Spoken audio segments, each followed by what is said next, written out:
Hello, JDs and Littlemen. Welcome to Shift Online. If it's your first time, please feel free to scan this QR code, fill out that Connect card, and we will send you some free Opus coffee.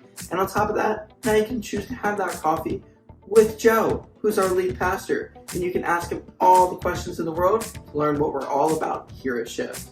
Lastly, you can choose to have that meeting either in person or online through Zoom. Next month is our last series of the year, and we've got some pretty special stuff planned. Starting with on December 10th, our very own Jen Salmon is going to be guest speaking.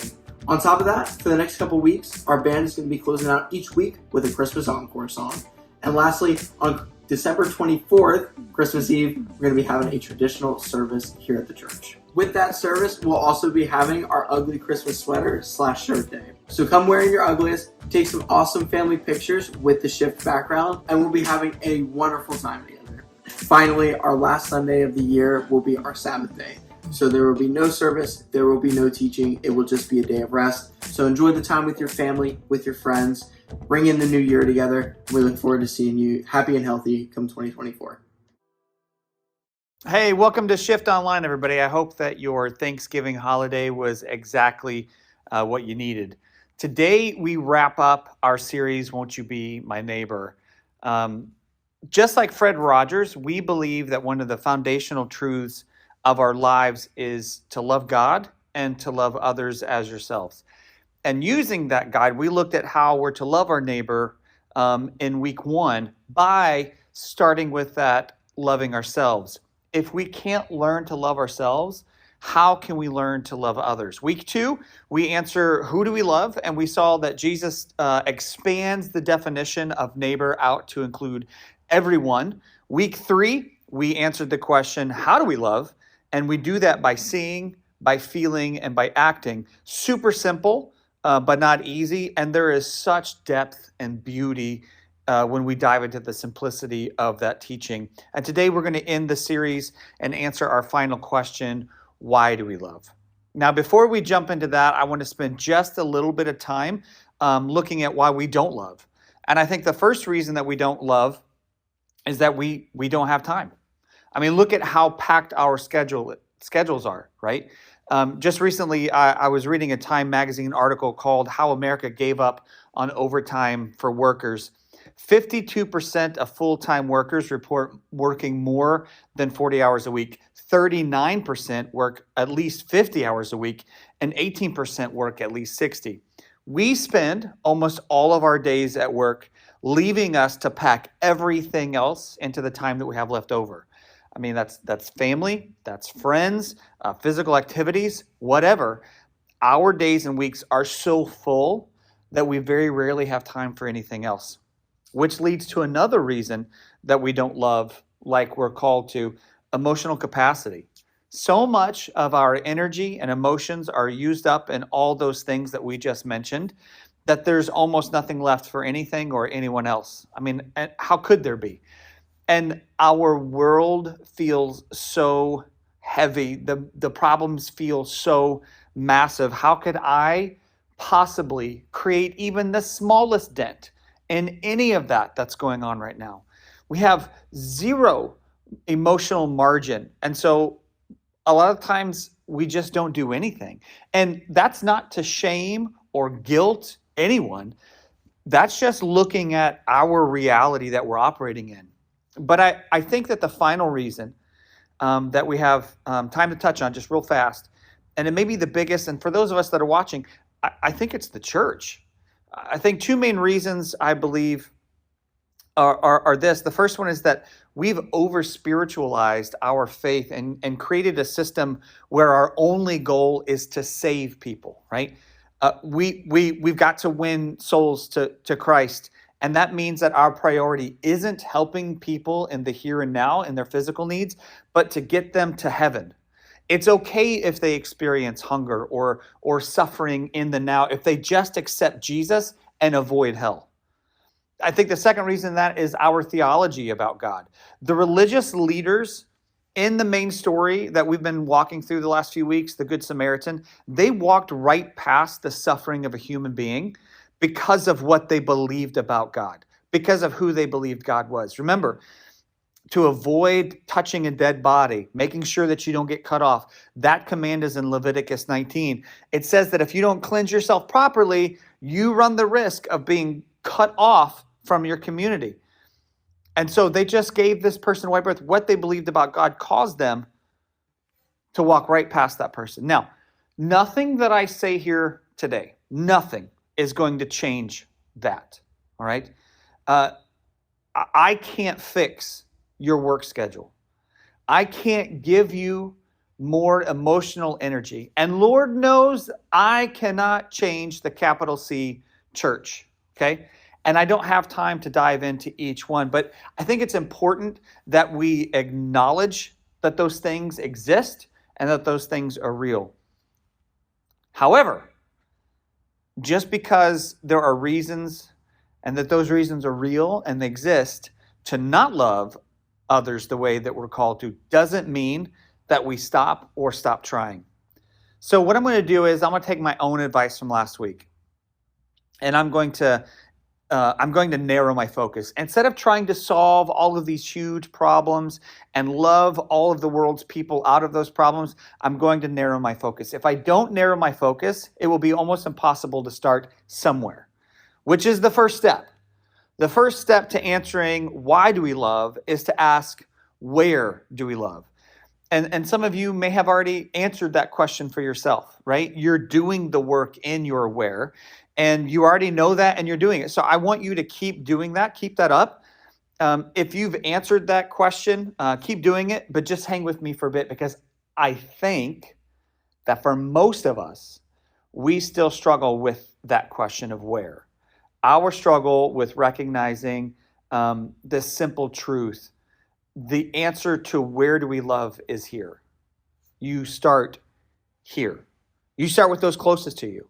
If you're in a relationship, you start with your spouse or your significant other. If you're a parent, start with your kids. Start with your closest friends. You start with your inner circle that you've surrounded yourself with, those people. And I know that it sounds really simple, like, gee, thanks, Joe. I would have never thought of that. I get that. But the reality is that often we give so much of ourselves to other things and other people that those closest to us end up with the leftovers.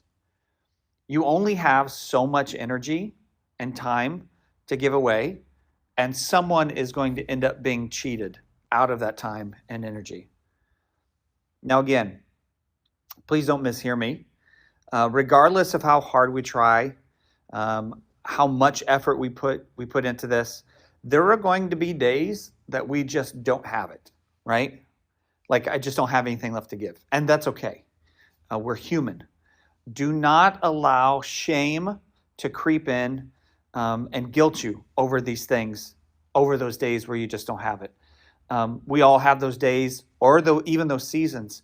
So at no point in time is anything that I'm going to say next meant to create shame or guilt for those days or those seasons. So for us as a community, it's here. It's the people. We start with the people that call Shift home. Thinking through that, I think about this dinner that my wife and I had with some of you know them, Peter and Angela Jangaleski. We had this dinner before all of this started, and we sat around this dinner table in their house, and we talked and we dreamed about what this place could be, what it could be like for so many people if we really embraced that idea of we haven't said in a while, but being a church for the rest of us, where everybody isn't just welcomed to come, but actually are welcomed and have the opportunity to belong. What that would mean, what that would look like. Just, we sat around that dinner table and we dreamt up the possibilities of a place like this. That conversation led to other meetings with other families around other tables, sharing that same dream. And it was out of all of those conversations that this shift was born. I think about meeting with Terry. Terry had grown up in church, but had become unsettled about what she was seeing and hearing from pulpits. She is incredibly smart, and found that the cognitive dissonance within the church was just becoming too much. She was finding real difficulty and reconciling her faith, or at least the version of faith that had been given to her, that she had been taught. She was having trouble reconciling that faith with what she saw in reality. And I can remember meeting her for coffee. And while we're talking about this, her tears welling up in her eyes when we talked about how the creation poem is just that, a poem, and that it was okay to believe something different than what the Bible said because science says this, that there was no problem. I can remember just the relief in her face and the tears in her eyes. I remember having a Zoom meeting with Nancy. We'll call him Nancy. Nancy was a worship leader at another church, and she was in the middle of a full-on deconstruction. She was having a hard time, the worst time, leading people in worship when internally she wasn't quite sure what she believed in. Not only all of that, but Nancy was also dealing with her queer sexuality that she had repressed since high school because she was so afraid of going to hell.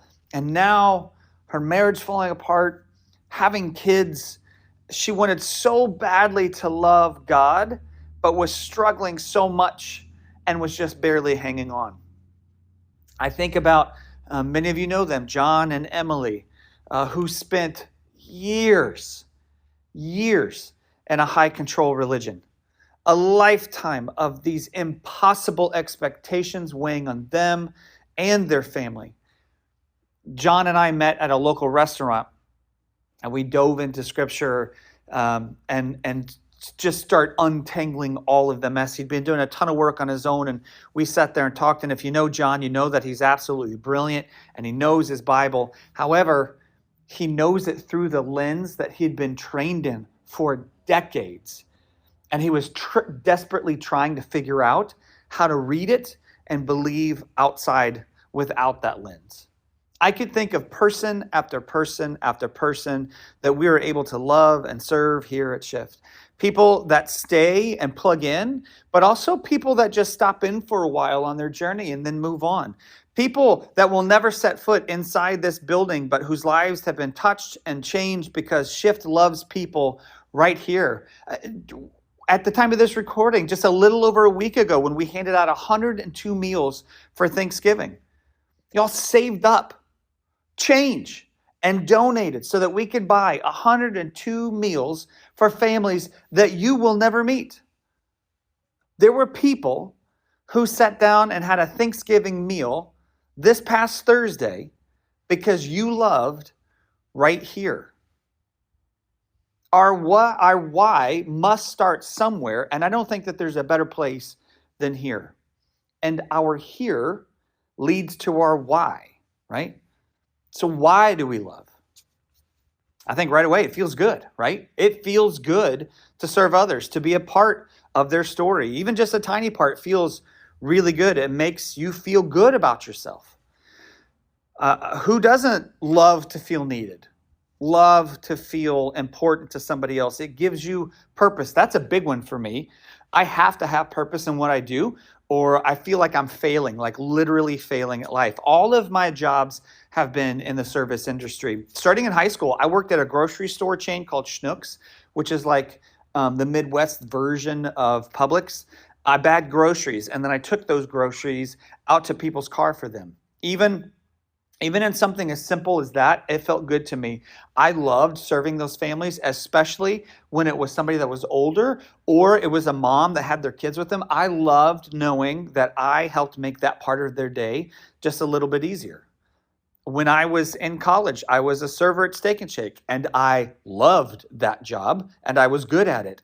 Y'all, I made bank at Steak and Shake. It was Steak and Shake, and I still made a ton of money at it, all right? When you sat down in my section, you didn't just get a meal, all right? You got a whole experience. I made sure that I read every customer that came in and sat down, right? And I made sure that they had everything they wanted. So if you came into my section and you were just like, I just want to sit and want to eat, I want to be left alone, I could read that, right? I could read that on you, and I could bring you your stuff, and I could just let you chill, right? You're eating your lunch, you're eating your dinner. Nobody's going to bother you, but you know what you did?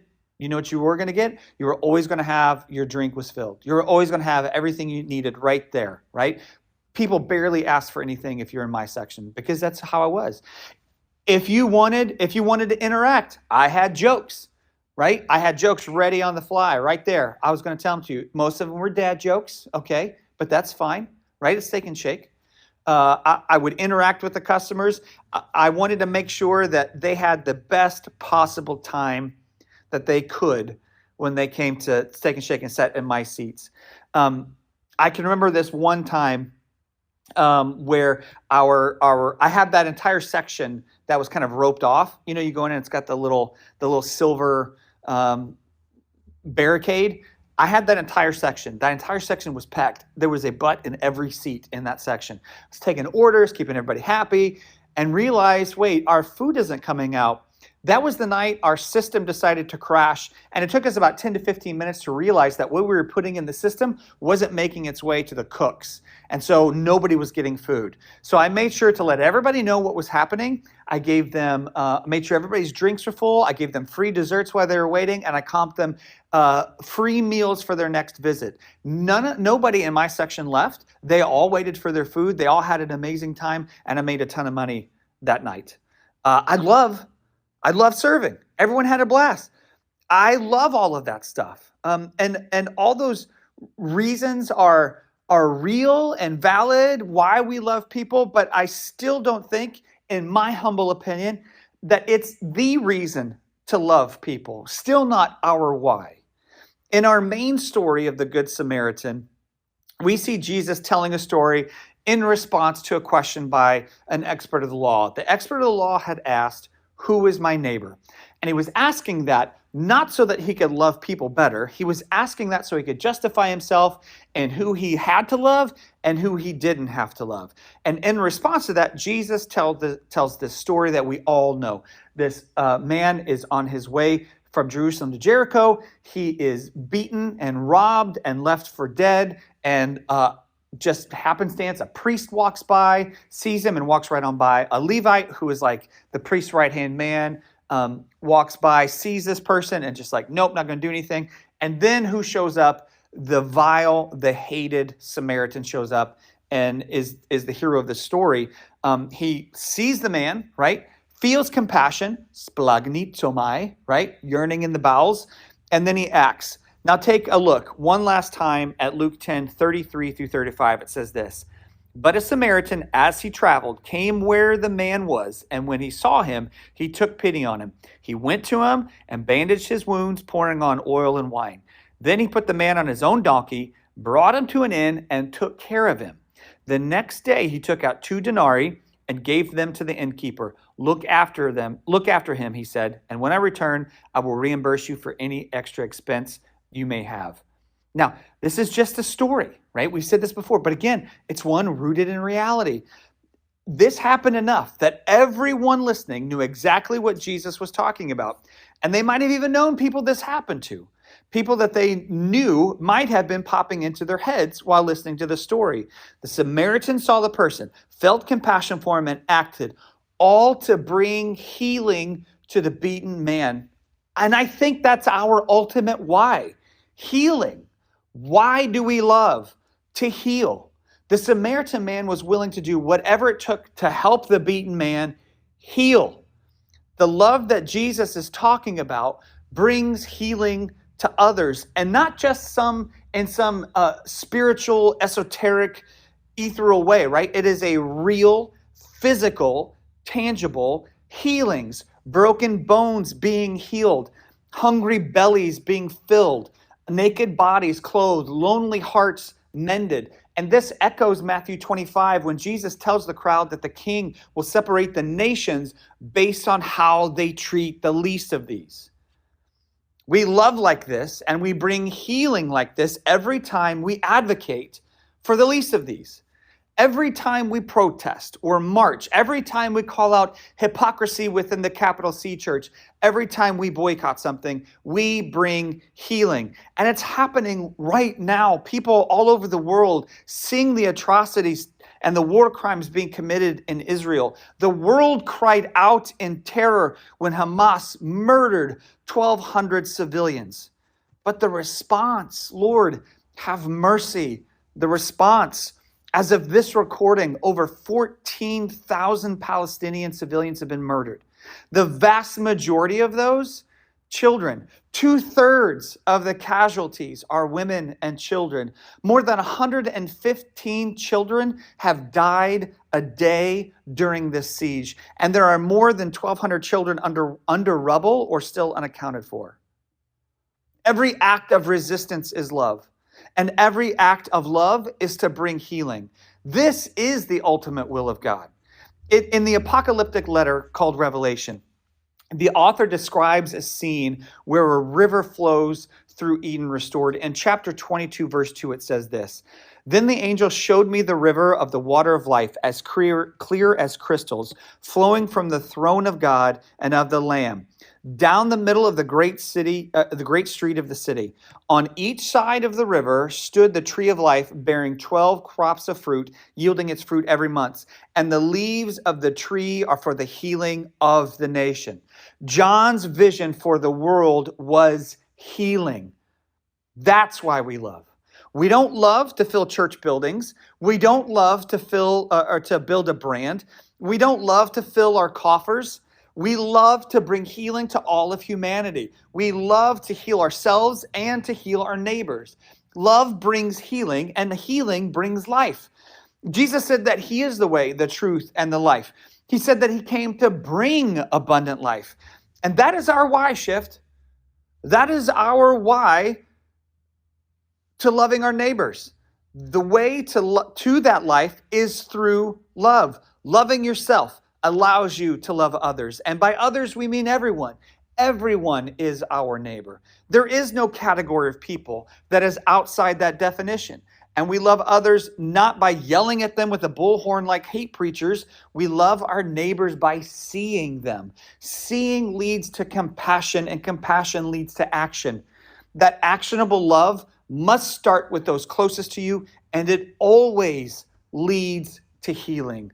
Love brings healing. And according to the early church leader, Paul, his letter to the Corinthian church, in chapter 13, love never fails.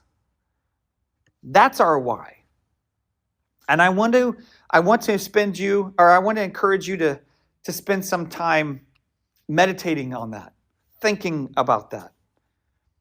Normally we have like this reflection time at the end of a talk, but today I instead of me leading you through that process, I want you to spend some time this week thinking about this well-known story that is subversive to almost anything that we think about. What does that mean for you and your situation today? How can you help bring healing where you are right now? Let's pray. God of love, thank you for this weekend. I hope that it was a weekend of rest, of reconnection, and of thanks. We thank you for the gift of life and how we can partner with you in bringing that life to others.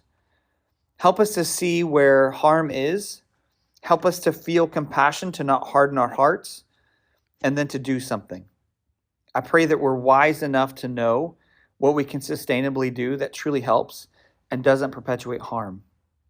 I pray that others see us when we are left by the side of the road, that others step into our pain and bring that life-giving healing. I thank you so much for this community here, for Shift. I am constantly blown away by what is done in and through this place, and I can't imagine what's in store next. Thank you for your Son that lived this out for us. May our lives reflect that love to everyone around us. In your name, amen. Well, Chef, thanks for joining us today on this online-only Sunday. I hope, again, that your weekend was fantastic and that you have a great week. Now, get out of here. Go love on some people.